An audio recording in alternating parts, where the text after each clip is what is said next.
Soy Fernando Díaz Villanueva, hoy es 26 de julio de 2022 y esto es La Contracrónica.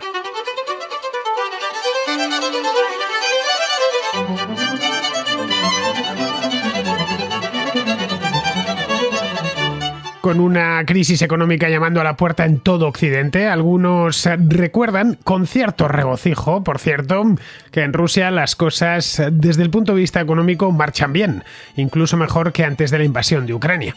El gobierno ruso asegura que la economía funciona a las mil maravillas. El Banco Central se permitió incluso el lujo de recortar hace un par de meses los tipos de interés, que estaban en el 20%, para dejarlos en el 11%. Todo a pesar de que la inflación es muy alta. En abril se situó cerca del 20%, aunque desde entonces ha descendido algo, según fuentes del mismo gobierno. La bajada de tipos de interés vino motivada por los temores del Banco Central de que las sanciones enfriasen una economía que, amén de las consabidas sanciones, tiene que dedicar una parte sustanciosa del presupuesto a sostener una guerra. Respecto al rublo, se ha recuperado. Hoy su cambio ronda los 60 rublos por dólar en el mercado de divisas, cuando a principios de abril superó los 130. Esto se ha debido a estrictos controles de capital y al mandato de que ciertos productos como el gas, los importadores tengan que liquidar los pagos en rublos, lo que les obliga a comprarlos previamente en el mercado, generando así demanda de rublos y haciendo subir su precio. Estas dos medidas consiguieron estabilizar la divisa rusa entre abril y mayo, y desde entonces permanece estable. Al mismo tiempo que las sanciones internacionales se cernían sobre Rusia, Vladimir Putin dio la bienvenida al abandono de empresas occidentales del país y a las que se deshicieron en tiempo récord de sus activos rusos. Putin aseguró entonces que la economía rusa se iba a reorientar hacia otras partes del mundo, donde podrían comprar y vender todo lo que quisiesen. Desde entonces han transcurrido ya 5 meses y hay un debate abierto sobre si las sanciones están siendo o no efectivas. La realidad es que sí lo están siendo. Las sanciones internacionales y el abandono de las inversiones en Rusia por parte de las empresas occidentales están teniendo un efecto devastador sobre la economía de Rusia, por más que se empeñe el gobierno ruso en decir lo contrario. El optimismo económico del que hace gala el Kremlin, siempre que se le presenta la ocasión, que es bastante a menudo, forma parte de su propaganda de guerra dirigida esencialmente al tercer mundo. Pero nada invita a pensar que las cosas vayan mejor en Rusia tras haberse desconectado de sus principales proveedores y clientes y mientras libra una guerra. Para mantener esa ilusión de falsa prosperidad, la información que suministra es parcial e incompleta. Se ocultan todos los datos que comprometen la narrativa oficial y es esa misma narrativa la que siguen muchos analistas en Occidente, a menudo sin ser conscientes de ello. A poco que reflexionemos sobre este tema, habremos de concluir que la peor noticia para la economía rusa ha sido la invasión de Ucrania, toda una inyección de veneno que poco a poco irá derrotando al país.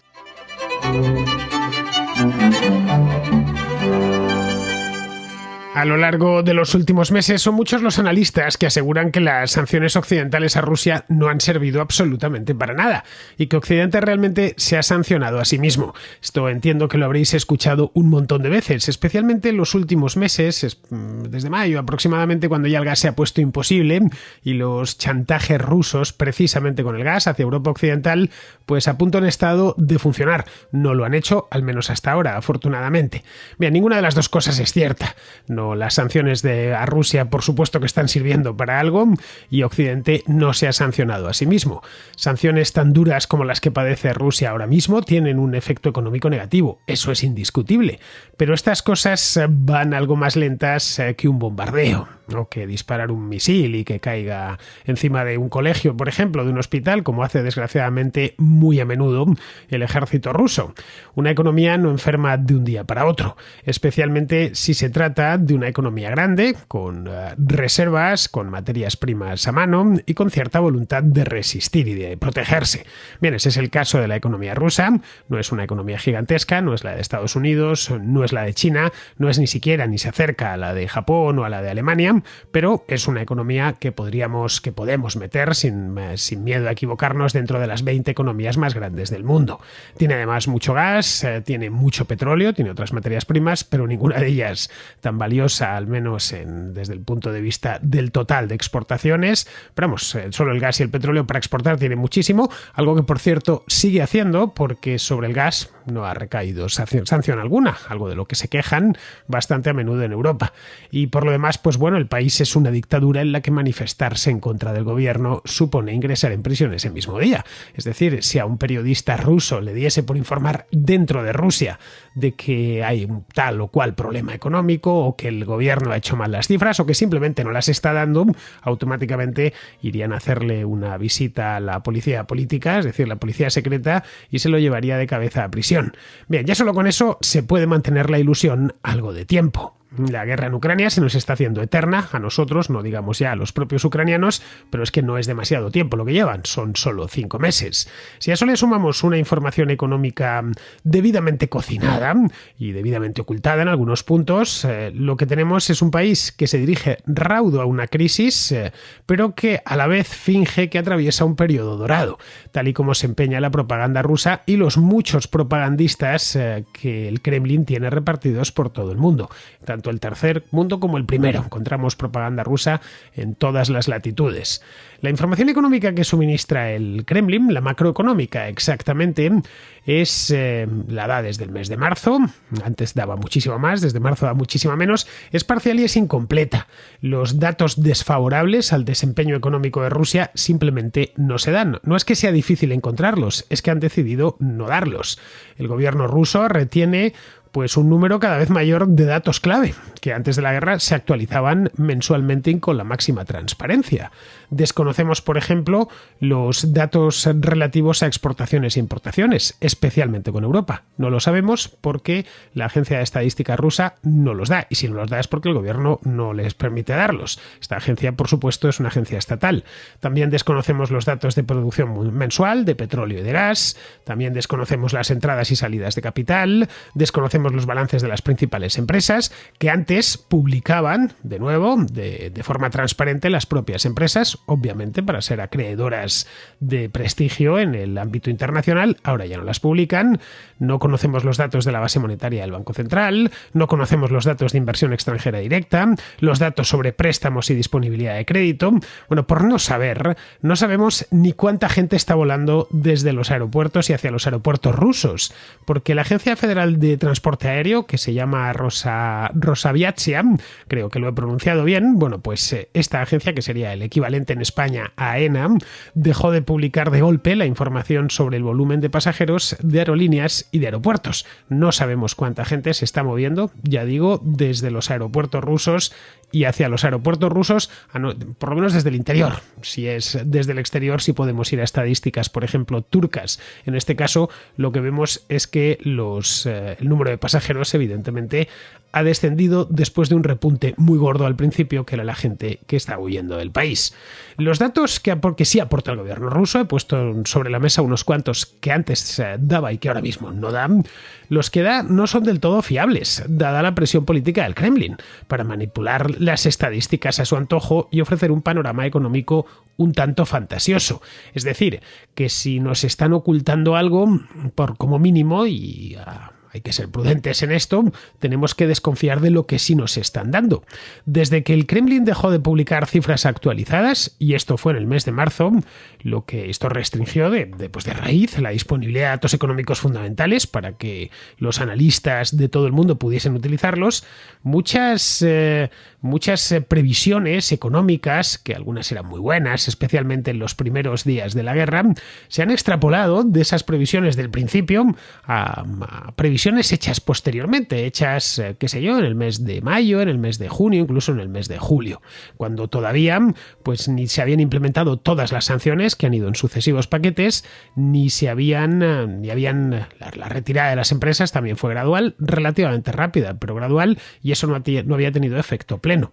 Incluso las estadísticas favorables que se han publicado son dudosas. Es decir, que no tenemos...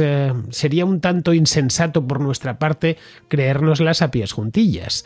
Así que, a falta de datos directos y de datos sobre todo fiables, solo nos queda reflexionar de la forma más honrada posible sobre la situación actual de la economía rusa y sobre todo de lo que le espera a esta economía en los próximos meses y, Dios no lo quiera, si se prolonga la guerra mucho más en los próximos años. Empecemos por el gas, que es el caballo de batalla que siempre sale a colación cuando se habla de Rusia y especialmente de su economía. No es ningún secreto, no os digo nada que no sepáis, si os digo que Rusia es muy dependiente de la exportación de gas. Es su producto estrella de exportación, así que le bastaría en principio con redirigir hacia China toda esa cantidad de gas y sustituir de este modo a sus clientes europeos. Muy simple, no quiero venderte gas a ti o no me lo compras, pues se lo vendo a los chinos que lo van a pagar igual de bien. Bien, así de primeras parece fácil. Si no se lo vendo a Alemania, pues se lo vendo a China y todos están contentos. Pero claro, esto sobre el papel. La práctica no es tan fácil, es de hecho bastante complicado.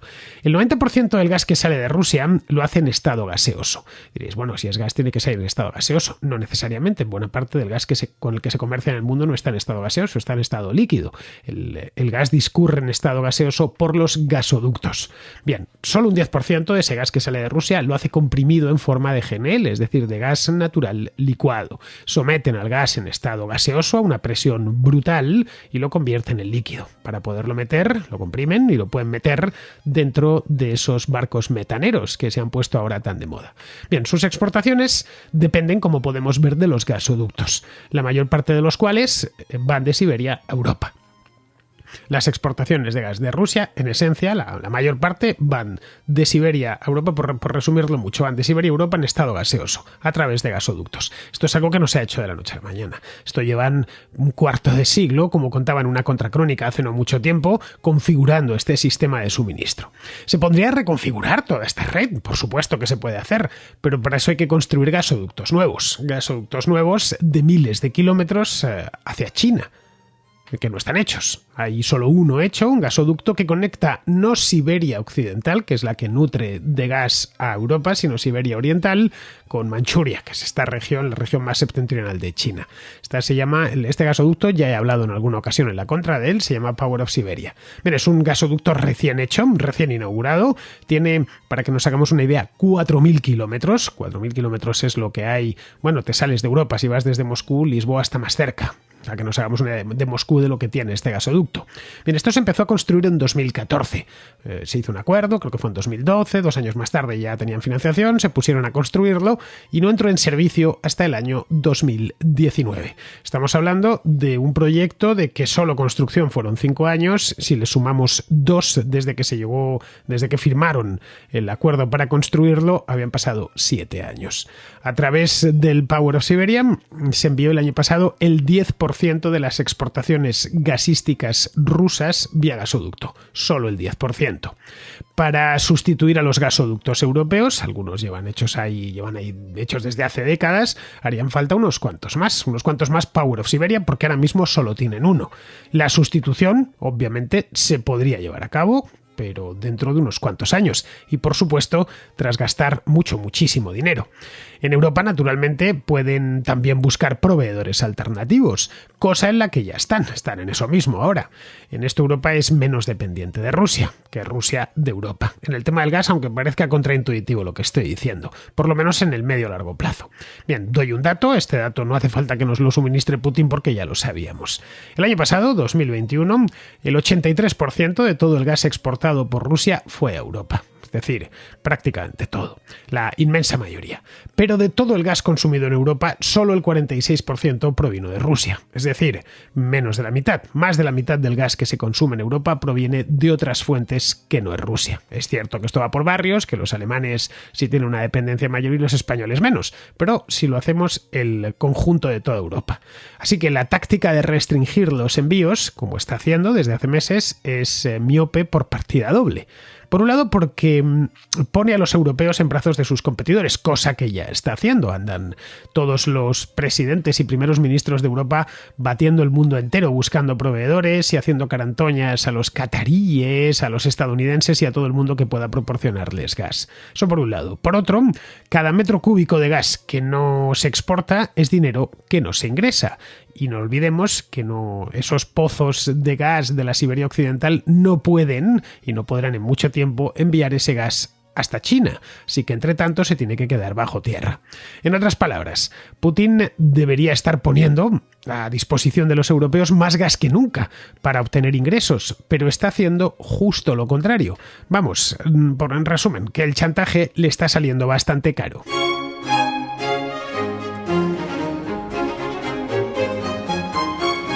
El petróleo no es tan dependiente de los oleoductos como el gas de los gasoductos. La mayor parte del crudo ruso sale del país en petroleros y esos pues los puede enviar a cualquier parte del mundo. Eso es cierto, pero también lo es que ese crudo que vende a China o a la India lo hace con descuento. Unos $35 por barril, porque si los precios o la información sobre precios la puede controlar dentro de Rusia, Putin no puede controlar la información sobre precios fuera de Rusia. Y lo está vendiendo a un descuento, pues un descuento considerable, $35 por barril, para poder darle salida. Nunca antes los rusos habían tenido que vender el petróleo tan barato como ahora, algo que clientes como la India están aprovechando al máximo.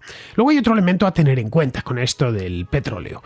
Los petroleros rusos, porque el mundo es el que es y los petroleros circulan a la velocidad que circulan, es decir, despacio como todos los barcos, tardan un promedio de 40 días en llegar al este de Asia, frente a unos 5 días que tardan en llegar a Europa Occidental, razón por la cual solo el 39% del petróleo ruso se vendía en Asia hasta el año pasado y el resto, es decir, casi el 60%, iba esencialmente a Europa. De nuevo, estaba todo configurado para exportar petróleo a los europeos y no a los asiáticos. Estar lejos de sus nuevos mercados y tener que aplicar descuentos les machaca el margen. Para esto no hace falta ser titulado en Harvard, ni muchísimo menos, sino saber llevar un negocio muy elemental, saber llevar las cuentas propias, vamos. Más aún cuando Rusia es un productor de petróleo de costes relativamente altos en comparación con otros grandes productores como Arabia Saudita. Es decir, que sacar el barril del fondo de la tierra le cuesta más dinero que a los saudíes.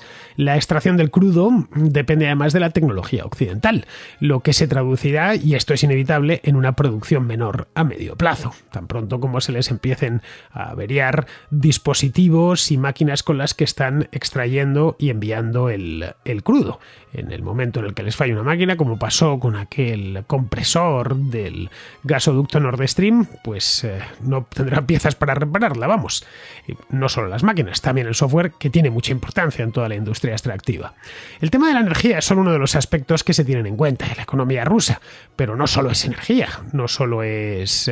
Rusia no es solo una gasolinera y una gasinera en el norte del mundo, hay más. Rusia exporta gas y petróleo para importar bienes del resto del mundo. Esos dólares que recoge con la exportación de gas y petróleo los gasta en bienes y en servicios en otras partes del mundo.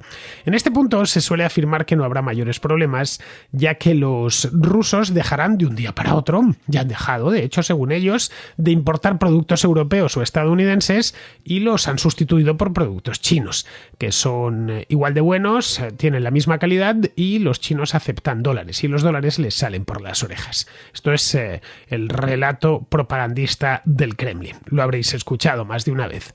Invertir la cadena de suministro no es algo que se haga de la noche a la mañana, es decir, que si tienes todo configurado para importar una gama amplia de productos de un lugar concreto, pues decidir importarla de otro lugar es complicado, no lo puedes hacer de un día para otro, ni de una semana para otra, ni de un mes para otro.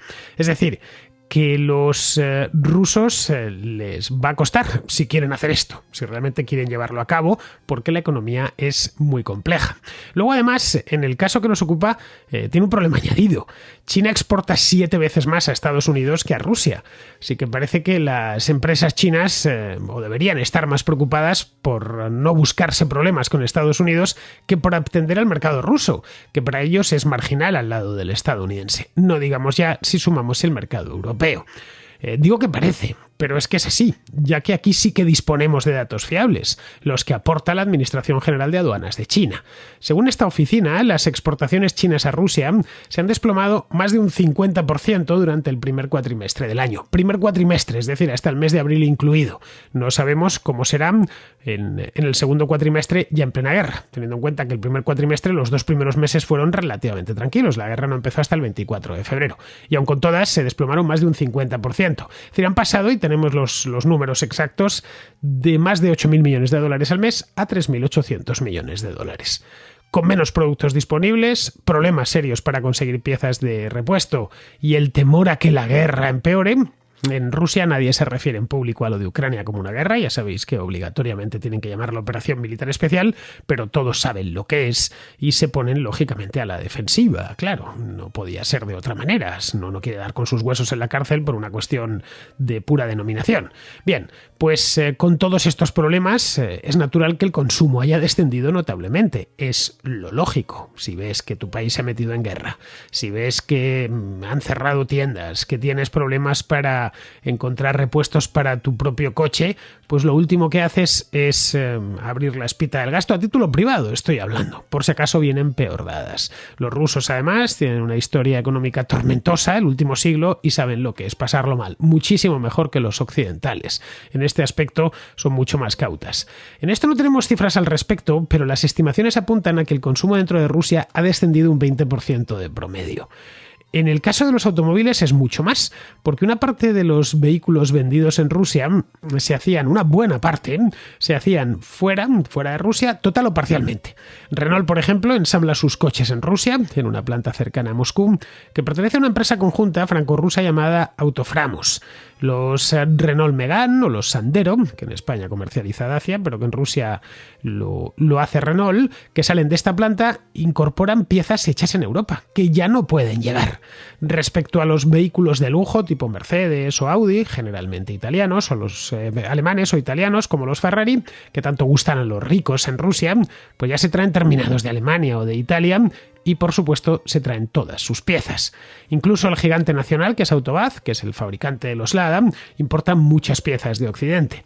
Empresas como Renault y otras muchas, cuya sede central está en Occidente, tenían una gran presencia en el mercado ruso, mucho más de lo que nos imaginamos. Estas multinacionales empleaban al 12% de toda la fuerza laboral rusa. Estos son unos 5 millones de personas. Prácticamente todas estas empresas han dejado de operar. Son más de 1.000 empresas, que representan en torno al 40% del PIB ruso, que o se han ido o han reducido a la mínima expresión sus operaciones en el país. Esto ha supuesto una fuga simultánea y sin precedentes de capital y de talento. Se estima que han salido del país un medio millón de personas aproximadamente. Todas, o prácticamente todas, trabajadores altamente cualificados, que son los que ninguna economía puede permitirse perder. Todo esto, según algunos, se diluirá con las reservas del Estado y el superávit presupuestario por la venta de hidrocarburos. Según el gobierno ruso, Rusia tendrá este año un superávit del 2% sobre PIB. Seguramente no sea cierto. El Estado ruso encadena los déficits desde el año 2008. Tuvo incluso déficit cuando el petróleo estaba más caro que ahora, hace 10 años. Es poco probable que tengan superávit metidos como están en una guerra con los inmensos gastos que conlleva una guerra. Es cierto que en el Fondo Soberano hay dinero y que luego hay unos 600.000 millones de dólares en reservas, pero no todos están en Rusia o en países aliados, sino en Occidente, y han sido congelados sine die, unos 300.000 millones de dólares de los que no puede echar mano Putin. En cuanto al rublo, pues este es sin duda la estrella de la propaganda rusa. Se ha revaluado muchísimo en los últimos meses y está incluso mejor que antes de la guerra. Bien, la apreciación del rublo, como vimos con Carlos Siemens hace ya 3 meses aquí en la Contracrónica, es consecuencia de un control de capitales draconiano. Estas restricciones hacen que sea poco menos que imposible para cualquier ruso comprar dólares legalmente o incluso acceder a sus depósitos en dólares. Eso por un lado. Luego, por otro, inflan artificialmente la demanda de rublos, obligando a pagar el gas en esa divisa. De todos modos, el tipo de cambio oficial es engañoso, ya que, como era de esperar, el rublo cotiza a volúmenes ridículamente reducidos en comparación a antes de la invasión, debido a la liquidez, que es muy baja. Es decir, el tipo de cambio es más una consecuencia de la política monetaria y una expresión de la balanza comercial del propio país que de un mercado de divisas libre y suficientemente líquido. No marcha, en definitiva, nada bien la economía rusa y marchará algo peor, no sabemos cuánto de peor, dentro de unos meses. Las sanciones y todo lo que han conllevado han sido lo más parecido al veneno. Un veneno de acción lenta que tarda en dejarse sentir. No sabemos hasta dónde está dispuesto Vladimir Putin a llegar en el frente económico. No tenemos ni idea. Pero sí sabemos que está desesperado buscando aliados por cualquier lado. La semana pasada, por ejemplo, estuvo en Teherán tratando de acercar posturas con Ebrahim Raisi, que es el nuevo presidente del país. Por más que se empeñe en controlar la información, saben, una vez más, que el tiempo corre en su contra.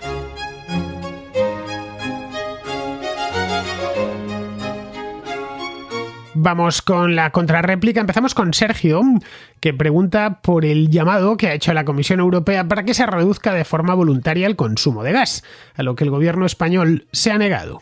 Buenas, Fernando, y a todos los contraescuchas. La cuestión que te traigo, la pregunta, es en relación a la postura que ha tomado el gobierno ahora a raíz de la propuesta de la Comisión Europea de recortar el uso, reducir o promover la reducción del gasto de gas en toda la Unión Europea, a lo cual el gobierno español ha salido en tromba, la ministra de Energía, diciendo que no, que eso no les parece nada bien, que no, que aquí de España que eso no se ve bien. Y yo no sé si es una torpeza política o una medida de presión, porque lo mismo que nosotros, en principio, si disponemos de un exceso de suficiente gas, y sería un recorte para suministrar más a Europa, al centro de Europa que lo necesitará, cuando estos países que lo van a necesitar son los que llevan años y años aportando dinero a España, dando facilidades a España, y otros países del sur de Europa. Y se han quejado, pero al final siempre el gobierno de Pedro Sánchez un poco medio que ha conseguido lo que ha querido de la Unión Europea. No sé si es falta de generosidad, si es una torpeza porque es que vamos a necesitar que esos países nos apoyen dentro de poco con el tema económico, con el tema de la deuda y demás, o piensas que puede ser una medida de presión precisamente para eso, para intercambiar gas por deuda frente a los países del norte de la Unión Europea. No sé, ¿qué piensas? Un saludo, enhorabuena por el programa y te escucho todos los días. Un abrazo. Este tema lo traté la semana pasada en uno de los vídeos cortos estos que subo ahora a YouTube, a Instagram y a TikTok. Sí, también en TikTok me podéis buscar. Subo solo, no he empezado a bailar, como decía el otro día en la contra, pero ya lo haré cuando aprenda a bailar. Lo podéis buscar, mi dirección en TikTok es F Díaz Villanueva y en Instagram Díaz Villanueva, ahí lo que lo estoy subiendo es como Reels. Lo comentaba en este vídeo, lo hice muy brevemente porque estos cortos no pueden durar más de un minuto, pero lo de la comisión era previsible. No saben hasta dónde está dispuesto a llegar Putin, es decir, si va a cortar por completo los suministros o no, y están preparando el cuerpo a la gente para lo que pueda venir. El gobierno español respondió a los pocos minutos diciendo que ellos no quieren reducir el gasto, que España apenas importa de Rusia y que tenemos capacidad suficiente de regasificación y de almacenamiento. Esto era llamativo porque nuestro gobierno es el más ecologista y fundamentalista carbónico de toda la Unión Europea, lo cual, tratándose de la Unión Europea, es decir mucho. Así que escuchar cómo dicen que consumamos más gas con todas sus emisiones de CO2, pues resultaba cuando menos chocante. Pero no dijeron eso porque de pronto se hayan olvidado de sus ecologismos varios, sino porque saben que el año que viene hay elecciones, varias también, y no quieren un motivo más de descontento como es anunciar racionamientos a plazo fijo, es decir, este otoño. El gas nos lo estamos racionando ya, vía precios, y así seguiremos mientras siga siendo caro. Lo mismo que con la gasolina. El que más y el que menos pilla el coche solo para lo imprescindible, porque llenar el depósito ha duplicado su precio desde el año pasado. Con la electricidad pasa lo mismo y con la calefacción en invierno pasará igual. Nos racionaremos nosotros solos porque luego no se puede pagar la factura. En el caso del gobierno es curioso porque, como bien dices, es a esos mismos países a quienes va a pedir dinero habida cuenta de su desbarajuste presupuestario. Estará ahora Nadia Calviño cruzando los dedos para que no se lo hayan tomado muy a mal en la comisión y afloje la mosca cuando sea menester. No creo que lo hagan con facilidad, lo de aflojar la mosca, quiero decir. Y no por lo del gas, sino porque las cosas van mal en todas partes y no veo yo a los alemanes o a los holandeses soltando dinero para que Pedro Sánchez clientelice a más y más gente, con la intención de permanecer en el poder. Bien, seguimos con Israel, que es de Vigo, y que nos habla de Ana Gabriel, aquella diputada de la CUP que se fue de España hace 4 años para evadir a la justicia y ahora ha vuelto. Y me gustaría hacer un comentario sobre la peripecia de Ana Gabriel, una dirigente de las CUP que llevaba huida 4 años y se presentó el otro día ante el juzgado para ver si tenía algún problemilla pendiente. Llama la atención que una persona que ha estado fugada de la justicia pues no esté en estos momentos en un calabozo, o por lo menos haya pasado unas horas en un calabozo. Al parecer el tribunal responsable pues ha tomado nota de su amable ofrecimiento y le dicen que ya le avisarán. Nos comentan las televisiones que realmente tampoco habría un motivo para hacer eso, dado que ella en principio está acusada de delitos, digamos, de tipo administrativo. No tiene consecuencias penales. Pero claro, las televisiones se olvidan de que existe un delito, que es el de obstrucción a la justicia, y que a no pocas personas que han estado pues ausentes o no se han presentado ante la justicia en tiempo y forma, pues se les ha caído lo del pulpo. Parece de momento que Ana Gabriel tiene suerte, como otras tantas separatistas y miembros de la extrema izquierda, y el rigor que la justicia y la administración española pues aplica a otras personas de otros perfiles ideológicos, bueno, pues se supone que esto a ella no le alcanza.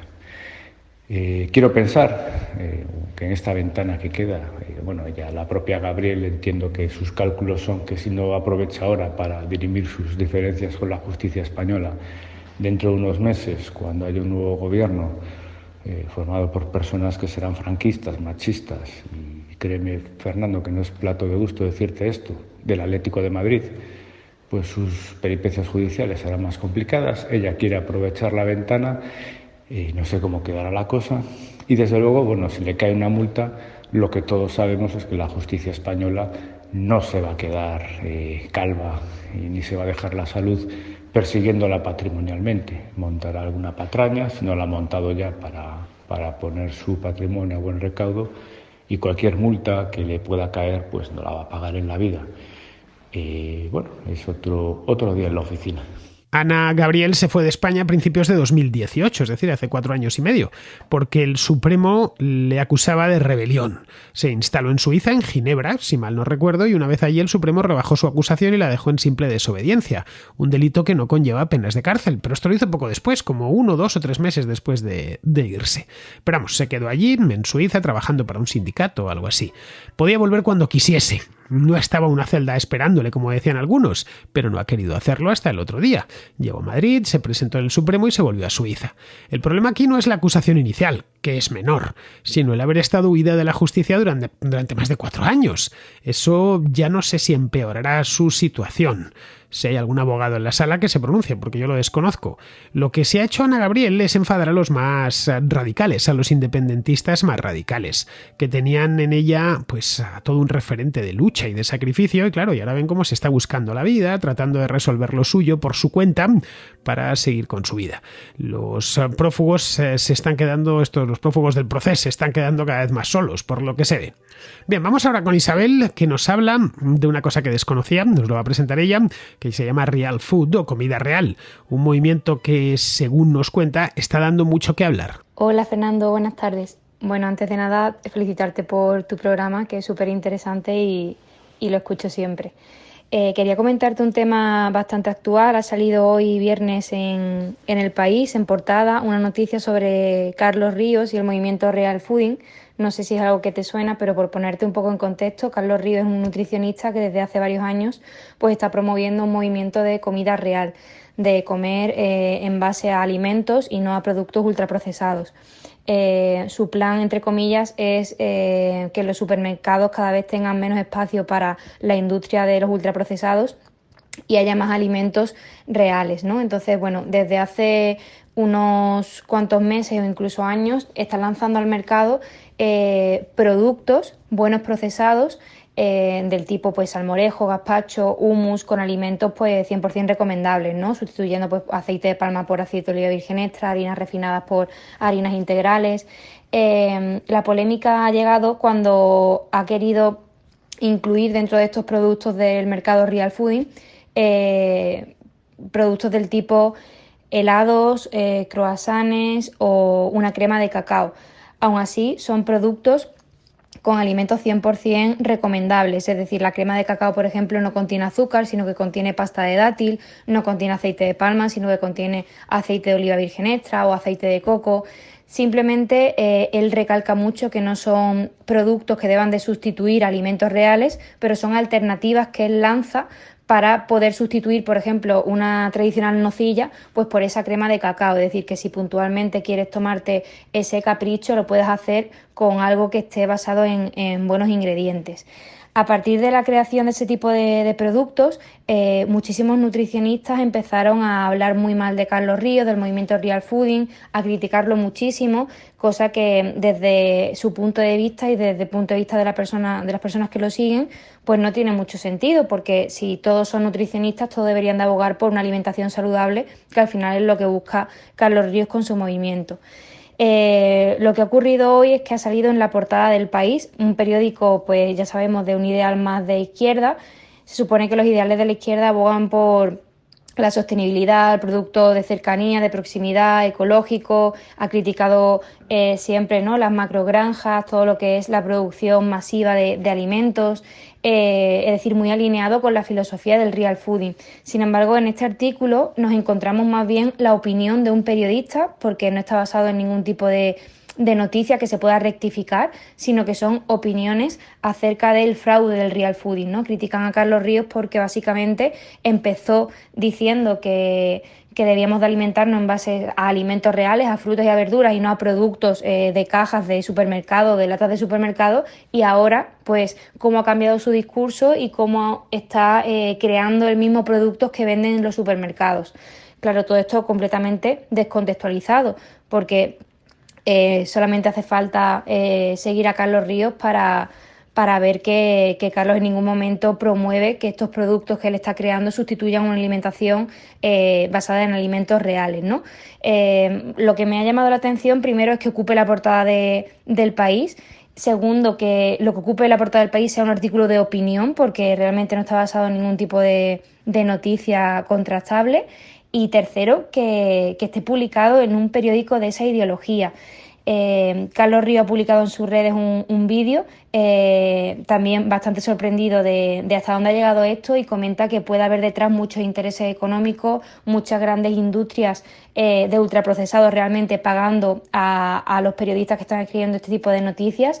Y bueno, simplemente quería conocer tu opinión y ver qué nos puedes contar un poco sobre este tipo de sucesos. Muchísimas gracias. Un abrazo. Pues mira, Isabel, como te decía antes, desconocía lo que es el real food o el real fooding o como se llame, y por supuesto desconocía de la existencia de Carlos Ríos, del que nos hablas.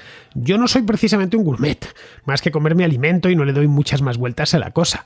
Como vivo solo y no sé cocinar, pues tengo que comprar la comida preparada, es decir, que el gazpacho lo compro hecho, la tortilla de patata también, y lo mismo con el hummus, el ajo blanco, el salmorejo y la sopa, por decir cosas que me gustan y que como a menudo. Todo en unidades individuales que me sirven para comer ya otra cosa. Lo que no voy a hacer es comprar los ingredientes del gazpacho, de la tortilla, y hacerlo en mi casa solo para mí. Lo que sí como sin preparar es la fruta, por razones obvias, creo que como todo el mundo, ¿no? Pero vamos, creo que con esto del nutricionismo y los nutricionistas hay una verdadera burbuja. Basta con que abras YouTube y te cae un anuncio de esos del nutricionista de turno que te dice lo que tienes que comer y cuándo. Creo que cualquiera sabe lo que es bueno y lo que es malo para la salud.